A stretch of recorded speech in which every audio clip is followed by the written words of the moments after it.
Ku terbiasa tersenyum. Nastiti tertawa. Maaf Mas, aku tidak bisa. Aku mau kerja sekarang. Kenapa kamu tidak minta Sumi untuk nungguin kamu? Bukankah semalam kamu begitu membela dia? Ayolah Nas. Sumi katanya takut lihat darah. Jadi dia nggak bisa kesini untuk merawat aku. Lagi pula kamu kan makmum, harusnya nurut sama imam dong. Nastiti melihat kantung plastik kosong entah bekas apa yang tergantung di paku dinding garasi.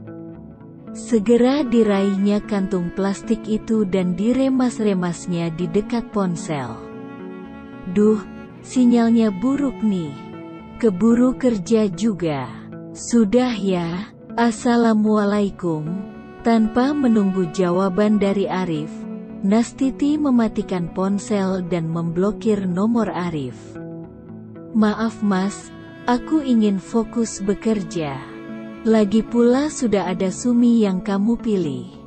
Tanpa pikir panjang, Nastiti segera melajukan motornya menuju rumah sakit. Asteris. Arif terdiam di kamarnya. CK, ternyata Nastiti sudah tidak perhatian padaku lagi. Dan ini, kenapa nomorku diblokir, gumamnya kesal. Arif menoleh dan mendapati ibunya mendekat ke arahnya. Mami, kamu tadi telepon apa pada Nastiti? Arif menghela nafas panjang lalu melepas dasi yang seakan mencekik lehernya. Mami sepertinya sudah dengar semua. Sudah, Mami sudah dengar semua. Yang Mami tanyakan, kenapa kamu harus meneleponnya dan bilang pura-pura kecelakaan, tanya Mami. Nastiti itu cinta banget sama Arif. Jadi Arif rasa dia hanya pura-pura marah dan tidak peduli. Kalau dia tahu Arif kecelakaan, dia pasti akan bingung dan langsung menjenguk Arif. Mami tertawa. Mami nggak pernah mengajarkanmu melawak. Kenapa kamu bisa selucu ini ya? Apa maksud Mami? Arif, almarhum papa kamu juga memilih perempuan lain. Dan sejak saat itu rasanya Mami tidak punya hati. Mami bertahan karena tidak ingin kalian besar tanpa sosok seorang ayah. Tapi setelah Mami mencoba untuk mempertahankan pernikahan, ternyata almarhum papamu lebih memilih perempuan itu. Kamu harus ingat perkataan Mami, Rif. Kamu akan menyesali perselingkuhanmu. Makanya Mami bantu dong agar Nastiti mau menerima Arif kembali. Arif bisa kok adil antara Nastiti dan Sumi. Kamu jangan serakah, Rif. Dasar kamu itu cuma bisa malu-maluin Mami aja. Lagi pula Nastiti itu prinsipnya kuat. Walaupun kamu berbohong atau memelas seperti apapun di hadapannya, dia tidak akan kembali padamu.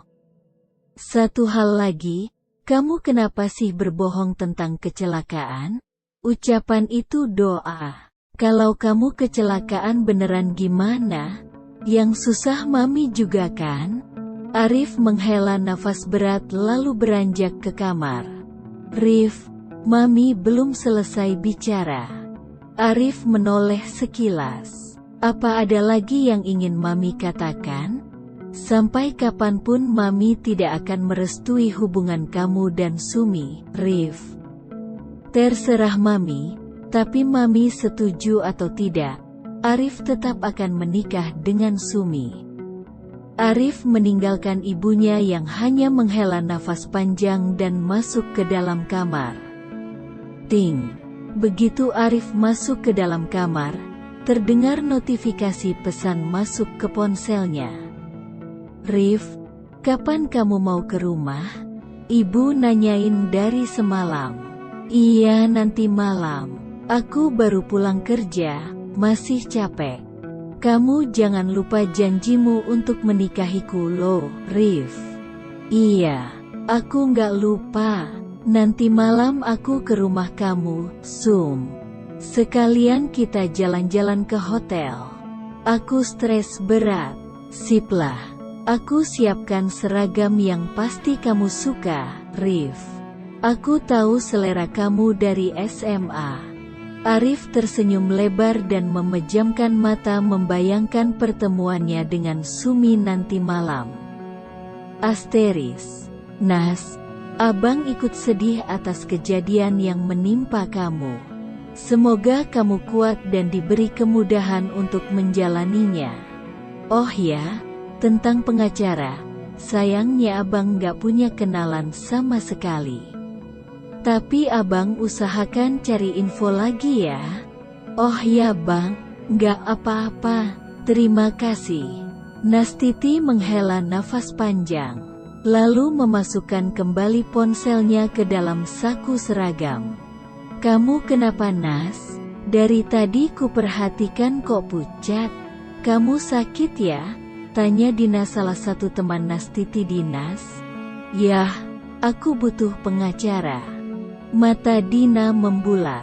Pengacara untuk apa? Jangan bilang kalau kamu. Aku memang akan menggugat cerai Mas Arif, Din. Dan aku butuh bantuan pengacara. Lah, serius? Memangnya apa yang terjadi pada rumah tangga kamu? Tanya Dina hati-hati.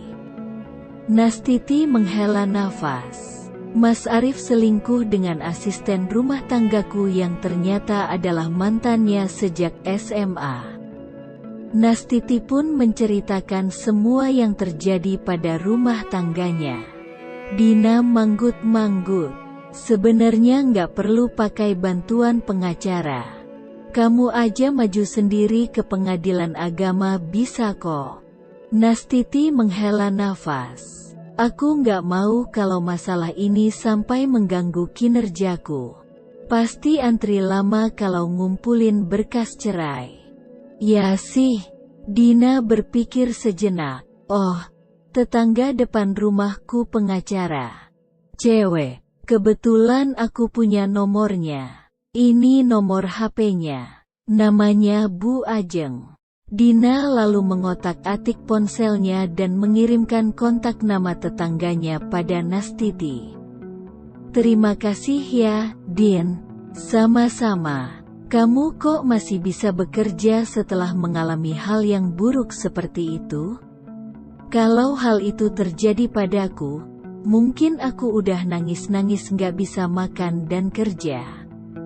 Yah, ini kan juga salahku karena nggak hati-hati mengambil asisten rumah tangga.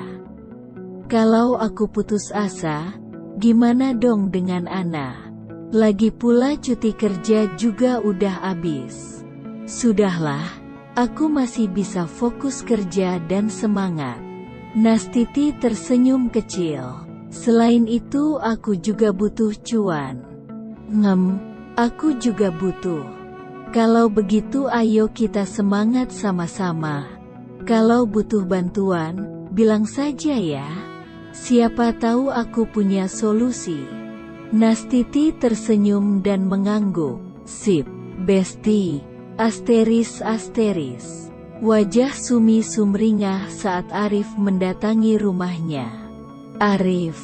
Sumi dengan gembira langsung melompat memeluk Arif saat perempuan itu membuka pintu rumah. Biar aku masuk dulu. Nggak enak dilihat tetangga, Sum, bisik Arif. Wah, ada anak Arif? Ayo masuk, kamu dulu teman semuanya Sumi ya, sambut Bu Tatik yang keluar dari ruang tengah rumahnya.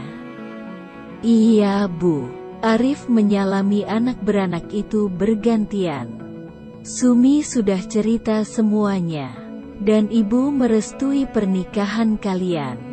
Kalian mau nikah di gedung atau hotel mana? Tanya Bu Tatik antusias. Arif tercengang. Sebenarnya saya belum terlalu memikirkan pernikahan, Bu. Masih nabung juga untuk menggelar resepsi. Apa? Tanya Tatik dan Sumi hampir bersamaan. Mereka tampak terkejut dan kecewa sekali.